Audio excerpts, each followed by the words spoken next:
শ্রদ্ধা প্রিয় বন্ধু, বিশ্বনবী আমার আদর্শ।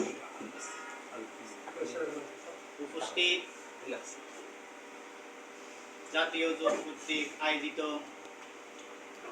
আজকের আলোচনা সভার মাননীয় সভাপতি, যুগের শ্রেষ্ঠ সন্তান, অন্যায় বিরুদ্ধে প্রতিবাদী মহাকণ্ঠস্বর, আমার পরম শ্রদ্ধেয় শ্রদ্ধাভাজন জননেতা জনাব সর্দার আব্দুল সাত্তার সাহেব, মঞ্চে উপস্থিত আছেন জাতীয় জোটের মহাসচিব, সমাজ পরিবর্তনের অনন্য দৃষ্টান্ত স্থাপনকারী আমার সহযোদ্ধা জননেতা জনাব সিরাজুল ইসলাম আকাশ, মঞ্চে উপস্থিত আছেন দীর্ঘদিনের রাজনৈতিক অঞ্চলের সলার মহাসাগী আমার পরামর্শদাতা খাজা শান্তিপুরী, মঞ্চে উপস্থিত আছেন বাংলাদেশ সুপ্রিম কোর্টের অ্যাডভোকেট আমার সহযোদ্ধা জনাব অ্যাডভোকেট আলমগীর সাহেব,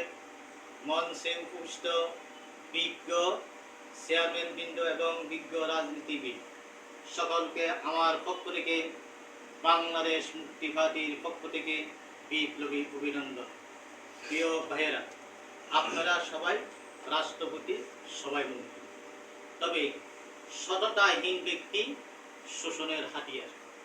পূর্বে রাজনীতিবিদ যারা চেয়ারম্যান বৃন্দ অত্যন্ত গঠনমূলক, সুন্দর এবং দক্ষতার সহিত কথা বলেছেন, বাংলাদেশ মুক্তি পার্টির পক্ষ থেকে সকলকে আবারও অভিনন্দন জানাচ্ছি। সততাহীন ব্যক্তি শোষণের হাতিয়ার। আমরা রাজনীতি করি জনগণের সেবার জন্য, আমরা রাজনীতি করি জনগণের কল্যাণের জন্য, আমরা রাজনীতি করি সুশাসন বাস্তবায়নের জন্য, আমরা রাজনীতি করি অন্যায়ের বিরুদ্ধে প্রতিবাদ করার জন্য, আমরা রাজনীতি করি সততা এবং আদর্শ বাস্তবায়ন করার জন্য।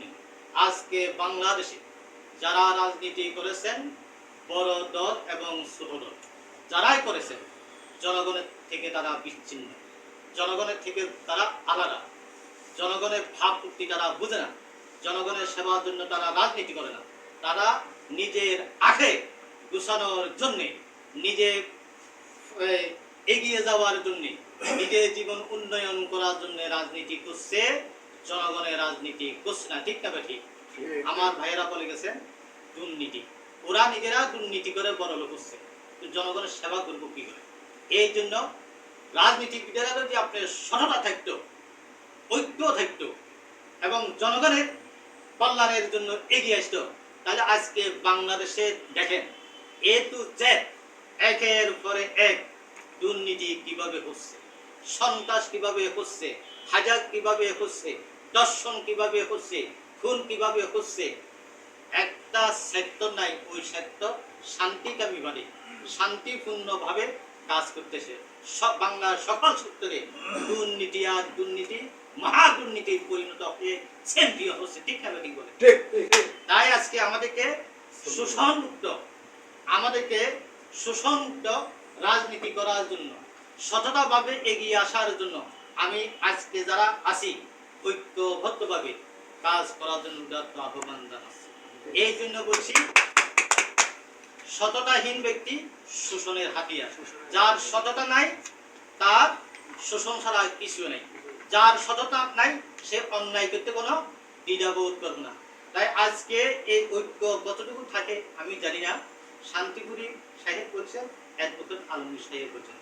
আমি আজকে এই সভাপতি সাহেবের দৃষ্টি আকর্ষণ করে বলছি, সকলের কাছে আমি বলেছি যে আপনি একজন আদর্শবান মানুষ।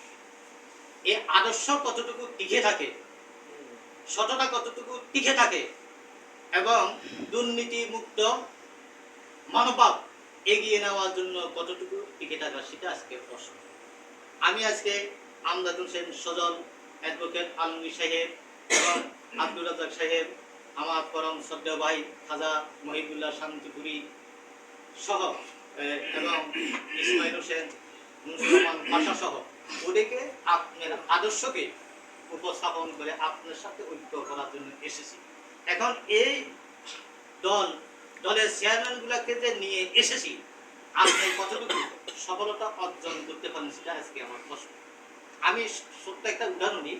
যেমন আমরা নৌকা তৈরি করলাম, আমরা নৌকার মাঝি হইলাম, আমরা নৌকার যাত্রী হইলাম, সেই নৌকার মাঝি আপনাকে আমরা দিয়ে দিলাম। এই নৌকাটা নিয়ে, যাত্রীদেরকে নিয়ে আপনি ঘাটে পৌঁছাতে পারবেন কিনা, ঘাটে বিকতে পারবেন কিনা, সেটাই প্রশ্ন। ঠিক না? ঠিক করে আমরা জীবন রাজনীতি করেছি এবং ঐক্য করেছি, জোট করেছি, বললাম, কিন্তু কোন জোটে আমাদেরকে সফলতা অর্জন করাতে পারে। সেখানে উপস্থিত ছিল শুধু কালো অর্ধা আর কালো অর্ধা।